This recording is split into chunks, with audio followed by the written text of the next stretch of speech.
Pour Zola, comme pour les médecins de son temps, la puberté est le temps de tous les dangers. La névrose chloro-anémique de la petite Jeanne, dans une page d'amour, se déclenche après ses premières règles. Elle mourra d'une phtisie aiguë, emportée par le flux de boue qu'elle pressent de la sexualité de sa mère. Et du fond de son être, de son sexe de femme éveillée, une vive douleur jaillit, comme un coup reçu de loin, comme un écho à l'hystérie de l'ancêtre.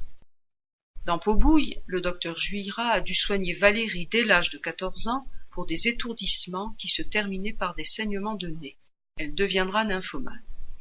Dans La conquête de Plassans, les vertiges et les idées baroques qui faisaient de Marthe le portrait tout craché de Candide sont les signes précurseurs de sa névrose mystique. Nana, dans l'Assommoir, entraîne ses petits camarades dans de dangereux jeux sexuels, et les jolis yeux culottés de Berthe dans La Terre révèlent les plaisirs solitaires auxquels elle se livre. Angèle Campardon, dans Pot-Bouille, est initiée par sa bonne à l'homosexualité à l'âge de 14 ans. Or, la perversion précoce est indélébile pour Zola. Dans La Curée, Renée, devenue lesbienne au couvent, trouve en Maxime plus qu'un amant, une maîtresse. Renée était l'homme, la volonté passionnée et agissante. Maxime subissait. Il devenait, aux bras curieux de la jeune femme, une grande fille avec ses membres épilés, ses maigreurs gracieuses des faibles romains.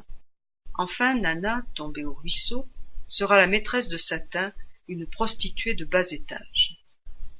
Être parent n'est donc pas une sinécure dans les familles bourgeoises. Il leur faut éduquer leurs filles à la maternité sans réveiller l'hystérie qui les guette. Significativement, la seule adolescente des Rougon-Macquart qui ait une puberté heureuse, Pauline, dans la joie de vivre, sera mère sans être amante. Elle s'occupera du fils de Lazare et de Louise, une jeune hystérique. Une prudente gestion du désir est donc indispensable à l'équilibre nerveux de la femme. Et c'est aux hommes qu'elle incombe. On soupçonne Campardon d'avoir transformé Rose, atteinte de vaginisme, en idole sans sexe. C'est l'impuissance d'Auguste qui jette Valérie au bras d'un boucher, et les gros appétits de Duveyrier écœurent tellement sa femme qu'elle le pousse à l'adultère. Les médecins du XIXe siècle définissent en effet deux périodicités incompatibles de l'instinct sexuel chez les hommes et chez les femmes. Voici ce qu'écrit l'un d'eux. La crise génératrice se manifeste chez les femmes tous les 20 ou 25 jours. Chez les hommes, elle revient tous les 3 ou 4 jours au plus tard. Il faut donc un exutoire au désir masculin. La maison close est l'égout séminal indispensable à la morale bourgeoise, et l'étage des bonnes est assidûment fréquenté par les fils de famille.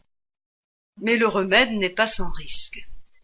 Dans Pot-Bouille, le fils du verrier est pourri de syphilis par une bonne, et les maris introduisent dans leur foyer la corruption physique et morale du bordel. Dans Nana, la vertueuse comtesse Sabine est grisée par l'odeur fauve de la prostituée traînant sur les vêtements du comte.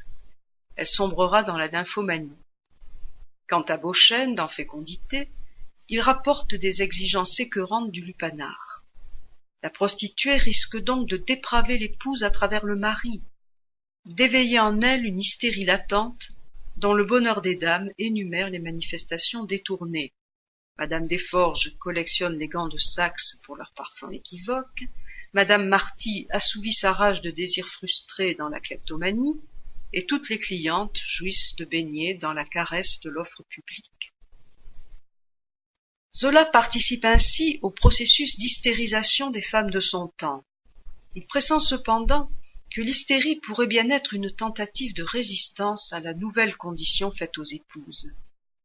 Les femmes de la noblesse, telles que les décrivaient les Goncourt dans La femme au XVIIIe siècle, abandonnaient sans remords leurs enfants aux soins des nourrices et des précepteurs pour s'adonner au plaisir de la conversation, voire au badinage dans leur salon. Les femmes de la bourgeoisie, comme Marianne dans Fécondité, auront de tout autres devoirs. Marianne ne sera pas seulement pour Mathieu l'épouse adorée, mais encore la mère qui, après avoir mis l'enfant au monde, après l'avoir achevé en le nourrissant, devient l'éducatrice, l'institutrice, pour lui donner encore sa raison et son cœur. Bonne pondeuse, bonne éleveuse, comme dit le docteur Boutan. Or, les hystériques des Rougon-Macquart refusent obstinément de jouer ce rôle. Adélaïde abandonne les louveteaux à eux-mêmes pour courir à ses amours avec Macquart, et Marthe, dans la conquête de Plassans, laisse aller le ménage, contraignant son mari à donner lui-même un coup de balai quand la salle à manger lui paraît trop sale. Zola perçoit donc le paradoxe de l'hystérie. Il en fait tout à la fois une aliénation et le langage tragique de la révolte féminine. Quand on pense qu'il m'a tenu 20 ans comme un employé, la plume à l'oreille, entre une jarre d'huile et un sac d'amandes, s'écrie Marthe. Pour se débarrasser de son mari, elle se cognera contre les meubles, elle se griffera, se mordra et dénoncera Mouret. Deux discours contradictoires s'entremêlent en effet dans ce roman. Pour Zola, Marthe est bien la proie de sa névrose, mais ses symptômes disent aussi la vérité sociale de la condition féminine. De même, les foucades sexuelles d'Adélaïde sont d'abord pensées comme une transgression. Dans une ville où l'essentiel est de sauver les apparences, elle refuse les faux-semblants de la vertu féminine. Même quand elle sombre dans la folie, elle n'est pas seulement un cas clinique. Zola suit d'abord le modèle canonique de la crise. Les dents serrées, le visage convulsé en un terrible masque, la peau marbrée de plaques rouges, les yeux horriblement ouverts, les mains retournées et tordues, elle présente bien tous les signes de la grande attaque hystérique, telle que la montre Charcot dans l'iconographie de la Salpêtrière. Son fils Pierre Rougon la découvre tombée roide par terre dans une sorte de mort apparente qu'on appelle la catalepsie épileptique. C'est la première étape de la crise. La deuxième étape est celle des attitudes passionnelles. Tantôt secouée d'un rire strident, tantôt à genoux, pleurant, suppliant, tendant ses pauvres mains tremblantes, ici poussant un léger cri de joie ou des hurlements affreux, là reprise d'une fureur sombre, ou prenant une voix chantante de petite fille, Adélaïde décline toutes les poses théâtrales de l'hystérie, toute la dramaturgie de la folie. La troisième phase, c'est le délire qui dénoue la crise. Mais ce délire est un délire extralucide, une sorte de transe chamanique qui dévoile le crime des Rougon.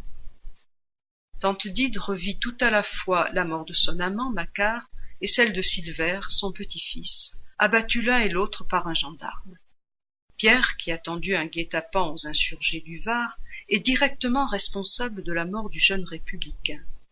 Il a acheté Antoine Macquart pour qu'il trahisse les siens, et vient justement d'aligner 800 francs sur la table. Tante Dide ne sait rien de la transaction, que dévoile pourtant son délire. Le prix du sang, dit-elle à plusieurs reprises. J'ai entendu l'or, et ce sont eux qui l'ont vendu. Ce sont des loups. Elle écartait ses cheveux, elle passait les mains sur son front comme pour lire en elle, puis elle continua. Je le voyais depuis longtemps, le front troué d'une balle. Il y avait toujours des gens dans ma tête qu'ils guettaient avec des fusils. Ils me faisaient signe qu'ils allaient tirer. Je les sens qui me brisent les os et me vident le crâne. C'est vous qui avez tiré, cria-t-elle. J'ai entendu l'or. Malheureux, je n'ai fait que des loups. Toute une famille, toute une portée de loups. Il n'y avait qu'un pauvre enfant, et ils l'ont mangé. Ils ont volé, ils ont tué, et ils vivent comme des messieurs. Maudits! Maudits! Maudits!